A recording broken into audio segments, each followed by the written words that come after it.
Hello বন্ধুরা, কেমন আছো তোমরা সবাই? আশা করি সবাই অনেক অনেক ভালোই আছো।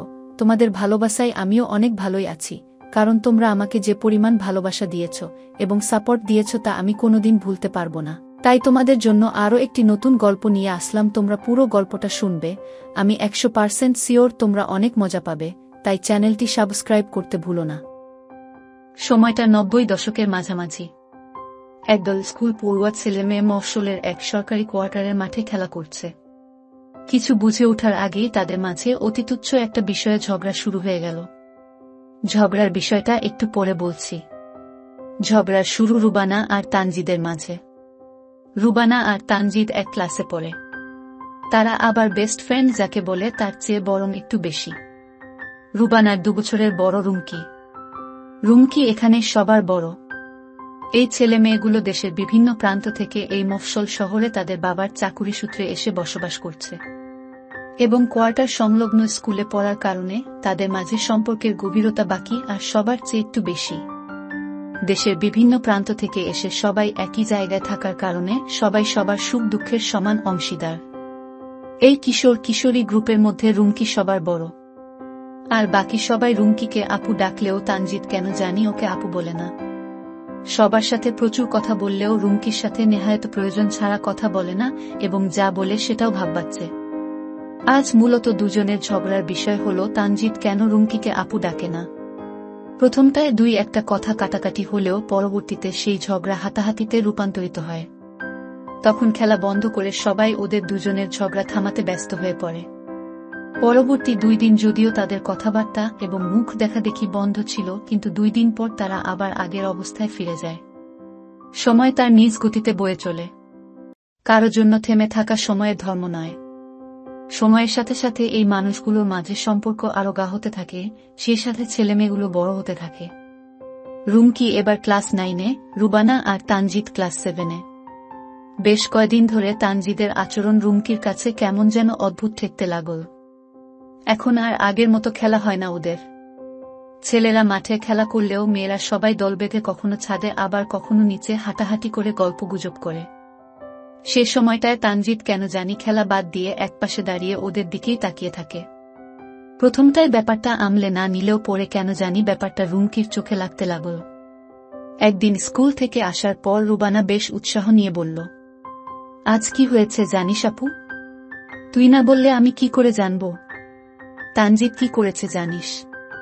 তানজিদ নামটা শোনার পর রুমকির কেন যেন আর কিছু শোনার আগ্রহ হল না। সে উঠে চলে যেতে উদ্যত হলে রুবানা হাত ধরে টেনে বসিয়ে বলে, আরে শোনো না, তানজিদ সবাইকে বলে বেড়াচ্ছে ও তোকে বিয়ে করবে। এই বলে হাসিতে ফেটে পড়ল রুবানা। একথায় রুমকির রাগে গা রিরি করতে লাগল। রুবানাকে ধমক দিয়ে বলে, খুব আনন্দ হচ্ছে না তোর? বেশরম, যেমন তোর বন্ধু তেমন তুই। রুবানা আরও কিছু বলতে নিলে রুমকি রুম থেকে বের হয়ে যায়। এই ঘটনার পর থেকে রুমকি যে জায়গাগুলোতে তানজিদের থাকার সম্ভাবনা আছে সেগুলো এড়িয়ে চলতে শুরু করল। রুমকি একদিন স্কুল থেকে এসে দেখে তানজিদ ওর পড়ার টেবিলে কি যেন করছে। ওকে কিছু বলতে যাবে এমন সময় দেখতে পেল তার গুণধর বোন পাশেই আছে। তাই কিছু না বলে রুম থেকে বের হয়ে গেল। সন্ধ্যায় পড়তে বসলে বইয়ের ভেতরে একটা চিরকুট পেল। তাতে লেখা, আপনাকে আমার ভীষণ ভালো লাগে। কেন, কবে থেকে আমি বলতে পারবো না। তবে যখনই আপনাকে দেখি আমি সব ভুলে যাই। কেবল আপনাকে দেখতেই ইচ্ছে করে। সারাদিন ধরেও যদি আপনাকে দেখি আমার স্বাদ মিটবে না। তুলি আপুর হলুদে আপনাকে প্রথম শাড়ি পরা দেখেছি, আমি কেবল আপনাকেই দেখেছি। বাসায় এসে মনে পড়েছিল আমি আপনাকে দেখতে দেখতে রাতের খাবার খেতে ভুলে গিয়েছি। কিন্তু জানেন, আমার একটুও খারাপ লাগেনি। আপনাকে দেখার জন্য আমি এমন অনেক বেলা না খেয়ে কাটিয়ে দিতে পারব। আপনি যখন বাম দিকে সিথি কেটে চোখে কাজল দেন কেমন অদ্ভুত সুন্দর লাগে আপনাকে আমি বলে বুঝাতে পারব না। লাল রঙে আপনাকে ভীষণ সুন্দর লাগে, গোলাপিতে লাগে ভীষণ আদুরে, হলুদ আপনার মাঝে অদ্ভুত দ্যুতি ছড়ায়, আর কালোতে আপনাকে দেখলে আমার হৃদকম্প বেড়ে যায়। আপনি কি বুঝতে পারেন আমি সারাক্ষণ আপনাকেই দেখি? আমার কেন যেন মনে হয় বুঝতে পারেন। আপনাকে সরাসরি কথাগুলো বলতে পারছি না কোনোভাবেই। তাই এই চিঠির আশ্রয় নিলাম। কাল ঠিক বিকেল 4টায় আপনার জন্য ছাতিম গাছটার নিচে অপেক্ষায় থাকব। আসবেন তো? আমি কিন্তু অপেক্ষায় থাকব। চিঠিটা দেওয়ার পর থেকেই তানজিদের মাঝে এক ধরনের অস্থিরতা কাজ করছে। কে জানে রুমকি ব্যাপারটা কিভাবে নিবে? রুমকি কি আসবে? এসে কি করবে বা কি বলবে? আচ্ছা, বকাচকা দিলেও সমস্যা নেই। রুমকির সবকিছু তার পছন্দ, বকা দিলেও হজম করে নিবে। কিন্তু যদি না আসে, তানজিদ তখন কি করবে? প্রচণ্ড অস্থিরতায় সারারাত ঘুমাতে পারল না। পরদিন ক্লাসে মন বসল না। মন কেবল অপেক্ষায় আছে 4টা বাজার। ইচ্ছে করছে এখনই যেয়ে ছাতিম গাছের নিচে বসে থাকে। 4টা পর্যন্ত আর তরসইল না তার। 3টা থেকে যেই বসেছিল, 4টা পেরিয়ে গেছে সেই কখন। কিন্তু রুমকির দেখা নেই। তানজিদের মনে দুধরনের চিন্তা কাজ করছে। 1, রুমকি আসবে না। 2, রুমকির হয়তো দেরি হচ্ছে। প্রথমটা কেন যেন মন থেকে মানতে পারছে না তানজিদ। তার মনে দ্বিতীয় চিন্তাটাই ঘুরে বেড়াচ্ছে। তাই অপেক্ষা করতে লাগল। অপেক্ষার পালা শেষ হলো যখন পাশের মসজিদ থেকে আয়ানের শব্দ ভেসে এলো। রুমকি আসেনি, এটাই সত্যি। কিন্তু সেই সত্যিটা কেন যেন এই 12-13 বছরের কিশোর মেনে নিতে পারছে না। তার মন বলছে একবার রুমকির সামনাসামনি গিয়ে দাঁড়ানো প্রয়োজন। আর কিছু না ভেবেই সে চলে গেল রুমকিদের বাসায়। বেল দিতেই রুবানা এসে দরজা খুলে দিল। তানজিদের চেহারা দেখে ভীষণ রকমের ভয় পেয়ে গেল রুবানা। কি হয়েছে জিজ্ঞেস করতেই তানজিদ তাকে বলল, রুমকি কোথায়? ওকে ডাক। কি হয়েছে তোর? আপুকে দিয়ে কি করবি? যা বলেছি তা কর। দেখ, আব্বু আম্মু বাসায় নেই। প্লিজ কোনো কিছু করিস না। এই কথা শোনার সাথে সাথে তানজিদ আর কিছু না বলে ভেতরের দিকে চলে যায় আর রুবানা ছুটে তার পিছু পিছু। রুমে ঢুকেই দেখে রুমকি হেডফোনে গান শুনছে আর গল্পের বই পড়ছে। এটা দেখে প্রচণ্ড রাগ হলো তানজিদের। সে এদিকে অস্থির হয়ে আছে আর অপরদিকে আরেকজন রিল্যাক্স করছে। এক ঝটকায় রুমকির হাত ধরে টেনে তুলে ফেলল। ঘটনার আকস্মিকতায় রুমকি ভ্যাবাচাকা খেয়ে যায়। হেডফোন থাকায় তানজিদ কখন এসেছে টের পায়নি। তানজিদকে দেখে হেডফোন সরিয়ে কিছু বলতে যাবে এমন সময় তানজিদের প্রশ্নবাণে পড়ল রুমকি। কি ব্যাপার, আপনি এলেন না কেন? আমি সেই 3টা থেকে আপনার জন্য অপেক্ষা করছি। আপনার কাছে কি আমার ফিলিংসের কোনো মূল্য নেই? রুমকি বেশ অবাক হলো এই ছেলের আচরণে। রাগও হচ্ছে ভীষণ। তারপরও নিজেকে সামলে বলল, তোমাকে কি আমি প্রমিস করেছি আমি যাব? না। তাহলে এভাবে জেরা কেন করছো তুমি? আপনি আসেননি কেন? আমি অপেক্ষায় ছিলাম। ফের এক কথা। এবার তানজিদ কিছুক্ষণ চুপ করে থেকে বলল, আমি আপনাকে ভালোবাসি, ভীষণ ভালোবাসি। কথা শেষ হতে পারেনি তার আগেই রুমকি এক চর বসিয়ে দিল তানজিদের গালে। একে তো ফর্সা, তার উপর চর খেয়ে ছেলের গাল যেন একেবারে লাল টপকে হয়ে গেছে। তানজিদ ও এমনটা প্রত্যাশা করেনি। কেবল ফ্যালফ্যাল করে রুমকির দিকে তাকিয়ে রইল। আর রুবানা নীরব দর্শকের মতো একবার বোনের দিকে আর একবার বন্ধুর দিকে তাকাচ্ছে। রুবানার সাথে তানজিদের বন্ধুত্ব আজ বেশ কয়েক বছর। তাদের দুজনের বাবা প্রায় কাছাকাছি সময়ে এই জায়গায় ট্রান্সফার হয়ে আসেন। তানজিদ ভীষণ প্রাণ চঞ্চল একটা ছেলে, যে কাউকে সহজে আপন করে নেয়। রুবানার সাথে সেই একসাথে খেলা করার সময় থেকেই বন্ধুত্ব। যদিও মারামারি তারা বেশি করত, কিন্তু একে অপরকে ছাড়া আবার থাকতেও পারত না। সেই তানজিদ আর তার বড় বোনের মাঝে এমন কিছু একটা দেখে রুবানা যেন বোকা বনে গেল। আগে থেকে যে কোনো কিছু জানত না রুবানা এমনটাও কিন্তু নয়। কিন্তু সে ভেবেছিল অল্প বয়সের ফ্যান্টাসি বলে যেমনটা হয় তেমন। তানজিদ যে এমন একটা কাণ্ড করে বসবে ঘুণাক্ষরেও টের করতে পারেনি রুবানা। পরক্ষণেই নিজেকে ধিক্কার দিল। নিজের বেস্ট ফ্রেন্ডের মনে কি চলছে সে বুঝতে পারল না। বুঝতে পারলে এমন একটা পরিস্থিতির সম্মুখীন হতে হতো না কাউকে। অনেকটা সময় হলো রুবানা আর তানজিদ মুখোমুখি বসে আছে। অন্যান্য দিনের তুলনায় আজ অনেক চুপচাপ তানজিদ। নীরবতা ভেঙে রুবানা বলল, কি হলো এসব? তুই এমন কেন করলি? আমি রুমকিকে ভালোবাসি। কবে থেকে? জানি না। সেই একসাথে ঘর ঘর খেলার সময় থেকেই আমার ওকে ভালো লাগে। ঘর ঘর খেলার সময় গৃহকর্তা আর গৃহকর্ত্রীর ভূমিকা সবসময় তানজিদ আর রুমকি করত। তানজিদ ছেলেদের মধ্যে লম্বায় প্রায় রুমকির কাছাকাছি হওয়ার কারণে সে এই সুযোগ পেত। রুবানা আর কিছু বলল না, কারণ সে বুঝতে পেরেছে কিছু বলে কোনো লাভ নেই। বেশ কিছুদিন কেটে গেল। রুমকি এখন আর তানজিদকে খুব একটা দেখে না, কিন্তু তাই বলে তানজিদ রুমকিকে দেখা ছাড়েনি। লুকিয়ে লুকিয়ে প্রতিদিন সে রুমকিকে দেখে। দিনগুলো চলে যাচ্ছিল ভালো মন্দ মিলিয়ে। ঠিক সে সময় একদিন তানজিদের বাবার পোস্টিং হয়ে গেল অন্য পোস্টিং অর্ডার আসার পর থেকেই তানজিদের অবস্থা পাগলপ্রায়। বেশ কয়বার রুমকির সাথে যোগাযোগ করার চেষ্টা করে ব্যর্থ হয়ে আর কোনো উপায় না পেয়ে চিঠির আশ্রয় নিল সে। রুমকি এমনিতে কয়দিন ধরে তানজিদের আচরণে বিরক্ত ছিল। চিঠি পেয়ে সরাসরি হেডমাস্টারের কাছে জমা দিয়ে আসল। এরপর তানজিদকে ডেকে ভীষণ বকা দিলেন হেডমাস্টার মশাই, সাথে এ বলে সতর্ক করে দিলেন পরবর্তীতে এমন ঘটনা ঘটলে ওর বাসায় বাবা মাকে জানানো হবে।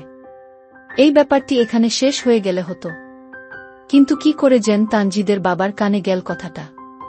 পুরো ব্যাপার শুনে উনি ভীষণ রেগে গেলেন। যাচ্ছে নয় তা বললেন ছেলেকে। এরপর বেশ কিছুদিন আর তানজিদ স্কুলে যায়নি। দেখতে দেখতে তাদের চলে যাবার সময় কাছে চলে এলো। এবার টিসি নেয়ার জন্য তো স্কুলে যেতে হবে, কিন্তু কেন যেন তানজিদের যেতে ইচ্ছে করছিল না। ভীষণ খারাপ লাগছিল। এই স্কুল, খেলার মাঠ, কোয়ার্টার, এসবে কত স্মৃতি রয়েছে। সবচেয়ে মন খারাপ হয় রুমকির কথা ভেবে। একসাথে কত খেলা করেছে। প্রতিটা গাছ, ব্লকগুলোর রাস্তা যেন বারে বারে সেই স্মৃতিগুলো মনে করিয়ে দেয়। শেষ কয়দিন তেমন একটা ঘর থেকেও বের হয়নি। বন্ধুরা সবাই এসে দেখা করে গেছে। স্কুলে এমন একটা সময় গেল যখন ক্লাস চলবে, সুতরাং রুমকির সাথে দেখা হবার সম্ভাবনা নেই। হাজার হলেও মানুষের মন যতই লাগাম টানুক, এক সময় আর ধরে রাখা যায় না চির ধরেই। যাবার আগের দিন কোনোভাবেই আর মনকে মানাতে পারল না। রুবানার সাথে দেখা করার বাহানায় গেল ওদের বাসায়। অনেকবার বলার পরেও রুমকি সামনে এলো না। এদিকে রুমকি ভীষণ বিরক্ত। সেদিন চড় দেওয়ার পর কয়দিন চুপচাপ দেখে ভেবেছিল তানজিদের মাথা থেকে ভূত নেমেছে, কিন্তু তানজিদ যে ওকে লুকিয়ে লুকিয়ে দেখে তা ঘুণাক্ষরেও টের পায়নি রুমকি। বেশ কিছুদিন পর হঠাৎ আবার বারে বারে কি যেন বলতে চাইত। রুমকি অবশ্য পাত্তা দিত না। সমবয়সী বা সিনিয়র হলে এক কথা ছিল, জুনিয়র একটা ছেলে তাকে প্রেমের কথা বলছে, তাও আবার তার ছোট বোনের বেস্ট ফ্রেন্ড। কেমন আজব লাগছিল ব্যাপারগুলো। তাই তানজিদকে যেন প্রয়োজনের অতিরিক্ত এড়িয়ে চলতে শুরু করে রুমকি। এর মধ্যে আবার শুরু হলো চিঠির উপদ্রব। প্রতিটা চিঠিতেই ভালোবাসার কথা লেখা। একদিন এক চিঠি গিয়ে পড়ল তার এক বান্ধবীর হাতে। তাকে আবার সিআইডি বললেও কম বলা হয়। জেরার চোটে রুমকি সব বলে দিল। বান্ধবীর পরামর্শেই চিঠি সরাসরি হেডমাস্টারের কাছে দিয়ে পুরো বিষয়টা জানিয়ে এলো রুমকি। এই ঘটনার পর আর তানজিদের দেখা নেই। জলজ্যান্ত একটা মানুষ কি করে এভাবে হাওয়া হয়ে যায়, রুমকির ভীষণ অবাক লাগে। পরে একদিন রুবানার কাছে জানতে পারে তানজিদের বাবার ট্রান্সফার অর্ডার এসেছে। এই খবর শুনে যেন বেশ হাফ ছেড়ে বাঁচল রুমকি। হঠাৎ একদিন বিকেলে তানজিদ এসে হাজির। লুকিং গ্লাসে তানজিদকে দেখে রুমকি ইচ্ছে করে দরজা না খুলে রুবানাকে পাঠায়। বেশ কিছুক্ষণ পর রুবানা এসে যখন জানাল তানজিদ রুমকির সাথে কথা বলতে চায়, রুমকি রাজি হয়নি। বারবার অনুরোধ সত্ত্বেও রুমকি যায়নি তানজিদের সাথে। সময়টা আশ্বিন মাসের মাঝামাঝি। হুটহাট করেই যে কোন সময় বৃষ্টি হয়। বেশ কিছুক্ষণ ধরেই আকাশে মেঘ করে আছে। যে কোন সময় ভারী বর্ষণ শুরু হবে। আকাশে বিজলি চমকাচ্ছে। তানজিদ বিদায় নিয়ে চলে যাবার উপক্রম হলে রুবানা এবং তার মা দুইজনই বারবার বলে একটু অপেক্ষা করে, বৃষ্টি হয়ে গেলে তারপর জেন যায়। তানজিদ ও নাছোড় বান্দা, সে যাবেই। আসলে তার আর এক মুহূর্ত বসতে ইচ্ছে হচ্ছিল না। নিচে জারুল গাছটার বরাবর রুমকির রুম। তানজিদ জানে রুমকি রুমে আছে। সে জারুল গাছটার নিচে গিয়ে দাঁড়িয়ে থাকে যদি একবার রুমকিকে দেখতে পায়। আজ যেন সবকিছুই একটু বেশি বেশি। অন্যান্য দিন হাজার বিজলি চমকালেও বৃষ্টি কদাচিৎ হয় বা হলেও অল্প স্বল্প হয়। আজ হঠাৎ করে প্রচণ্ড ঝড় শুরু হয়ে গেল। বাতাসের দমকে রুমকি তার রুমের জানালা লাগাতে গেলে দেখে একটা ছেলে জারুল গাছের নিচে দাঁড়িয়ে আছে, দৃষ্টি ঠিক তার জানালা বরাবর। রুমকি ভীষণ অবাক হয়। এই ঝড়ের মধ্যে কোনো পাগল এভাবে এখানে দাঁড়িয়ে আছে। প্রথমটায় ছেলেটিকে চিনতে না পারলেও পরে বুঝে এ আর অন্য কেউ নয়, তানজিদ। কিন্তু কি হাল হয়েছে এই ছেলের! শুকিয়ে কেমন হয়ে গেছে। ঘন ঘন বিজলি চমকাচ্ছে, সেদিকে তা যেন কোনো ভ্রুক্ষেপ নেই। নিবিষ্ট মনে তাকিয়ে আছে রুমকির দিকে। কি ছিল সে চাহনিতে রুমকি জানে না, কিন্তু সেই চাহনি উপেক্ষা করে জানালা বন্ধ করা তার পক্ষে সম্ভব ছিল না। আকাশে মেঘের গর্জন, সাথে দমকা হাওয়া আর ঝড়, আর ধরণীতে দুইজন কিশোর কিশোরী সব ভুলে চেয়ে রয়েছে একে অপরের পানে। দুর্দান্ত প্রতাপে ঝড় বয়ে যাওয়ার সাথে চারপাশটা প্রায় লণ্ডভণ্ড হবার দশা। তার চেয়ে ভয়ঙ্কর অবস্থা বিরাজমান এই দুই কিশোর কিশোরীর মনে। কিশোরের মনে অজস্র প্রশ্ন ঘুরপাক করছে, আর কিশোরীর মন কেমন করা সব অনুভূতি হচ্ছে। কি যে ছিল সেই কিশোরের চাহনিতে, কিশোরীকে সম্মোহনী শক্তিতে আষ্টেপৃষ্টে জড়িয়ে রেখেছে। ঝড় থেমে এলে তানজিদ চলে যায়, কিন্তু রুমকি কি যেন এক ঘোরের মধ্যে রয়ে গেল। এই ঘোর কি আজীবন আচ্ছন্ন করে রাখবে রুমকিকে? রুমকি বুঝতে পারে না, কিন্তু নিজের মাঝে ভয়ঙ্কর রকমের একটা পরিবর্তন টের পায়। যে মানুষটাকে সে একসময় সহ্য করতে পারত না, আজ উঠতে বসতে সারাদিন তার কথা মনে পড়ে বললে আসলে ভুল হবে। রুমকি মাথা থেকে সেদিনের সেই ঘটনা সরাতে পারছে না কোনোভাবে। সেই সাথে নতুন উপদ্রব হিসেবে হানা দেয় পূর্বের স্মৃতিগুলো। কিন্তু এ সময় এমন কেন হল? তানজিদরা তো চলে যাচ্ছে। স্কুলে আসা যাওয়ার পথে, ব্যস্ত মাঠে কিংবা বিকেলে হাঁটার সময় খুব সন্তর্পণে রুমকির চোখ জোড়া কেবল তানজিদকেই খুঁজে বেড়ায়। কিন্তু জগতের কিছু অদ্ভুত নিয়ম আছে। যখন প্রচণ্ড ভালোবাসা নিয়ে তানজিদ আশেপাশে ঘুরত, রুমকির মনটা বিষিয়ে থাকত। আর আজ এত করে যাকে এক নজর দেখার জন্য মনের ভেতরটা আকুপাকু করছে, তার দেখা মিলছে। সে যেন বাতাসে হারিয়ে গিয়েছে। কয়েকদিন পর তানজিদের বাবা মা এলেন বাসায় দেখা করার জন্য। আর 3 দিন পর চলে যাচ্ছেন উনারা। এদিকে তানজিদের না কোনো খবর আছে না দেখা। রুমকির ভীষণ খারাপ লাগতে থাকে। সেদিনের পর তানজিদ ঠিক করে আর কোনোভাবেই সে রুমকির মুখোমুখি হবে না। আড়াল থেকেই রুমকিকে দেখতে থাকে স্কুলে আসা যাওয়ার সময় কিংবা বিকেলে হাঁটাহাঁটি করার সময়। এমনকি কোয়ার্টারের সবাই মিলে যখন তাদের ফেয়ারওয়েল পার্টির আয়োজন করেছিল, তখনও ইচ্ছে করে রুমকির সামনে আসেনি। দূর হতেই রুমকিকে দেখছিল। নতুন জায়গা, নতুন মানুষজনের মাঝে একটা কিশোরের পূর্বের স্মৃতি ধীরে ধীরে ভুলে যাবার কথা। কিন্তু তানজিদ কোনোভাবেই যেন সেসব স্মৃতি মন থেকে মুছে ফেলতে পারেনি। সে যে চেষ্টা করেনি এমনটা কিন্তু নয়, কিন্তু পারেনি। আর ওইদিকে রুমকির অবস্থা আরও করুণ। কথায় আছে না, মানুষ দাঁত থাকতে দাঁতের মর্যাদা বুঝে না, এক্ষেত্রে ঠিক তাই। তানজিদরা চলে যাবার পর রুমকি যে খুব ভালো ছিল এমনটা নয়। সারাক্ষণ তাকে তাড়া করে বৃষ্টির জলে ভেজা এক কিশোরের করুণ অথচ খুব তীব্র এক চাহনি। আকুতি ভরা সেই চাহনি যেন ঘুমের মাঝেও তাড়া করে বেড়ায় রুমকিকে।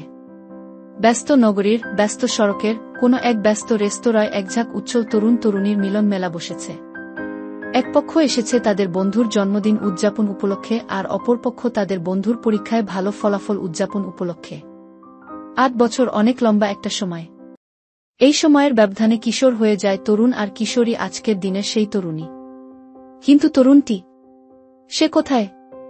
সে এখনো এসে পৌঁছায়নি আজকের সেই রেস্তোরাঁর। কারণ তার বন্ধুর জন্মদিন, আর কেক আনার দায়িত্ব পড়েছে তার কাঁধে। লম্বা ট্রাফিক ঠেলে কেক নিয়ে পৌঁছাতে তার দেরি হয়ে গেছে। বন্ধুরা ততক্ষণে এসে পৌঁছে গেছে। বারবার কল করে যাচ্ছে তাকে। এমনিতেই দেরি হওয়ার কারণে অস্থির তানজিদ তার উপর একের পর এক কল করেই যাচ্ছে বন্ধুরা। এমন অবস্থায় ঘটল এক অঘটন। রুমকির অনার্স ফাইনালের রেজাল্ট দিয়েছে। সর্বোচ্চ সিজিপিএ তার, যার ফলে বন্ধুদের সবার আবদার রাখতেই তাদের আজকের এই আয়োজন। ওদের আড্ডা প্রায় শেষ, বের হয়ে যাওয়ার আগ মুহূর্তে রুমকি ওয়াশরুমের উদ্দেশ্যে যাচ্ছিল। একটু আনমনা থাকায় লক্ষ্য করেনি হঠাৎ কি যেন এসে ওর গায়ের উপর পড়ল। কিছুক্ষণের জন্য যেন কোনো সেন্স কাজ করছিল না রুমকির। খবর যখন হলো তখন গায়ে নরম কিছু লেগে থাকার অনুভূতি হচ্ছিল। ভালো করে তাকাতেই দেখে ইয়া বড় একটা কেকের পুরোটাই তার গায়ে। সাথে সাথে তার রাগ হলো ভীষণ। পুরো নিউ মার্কেট ঘুরে এই বটল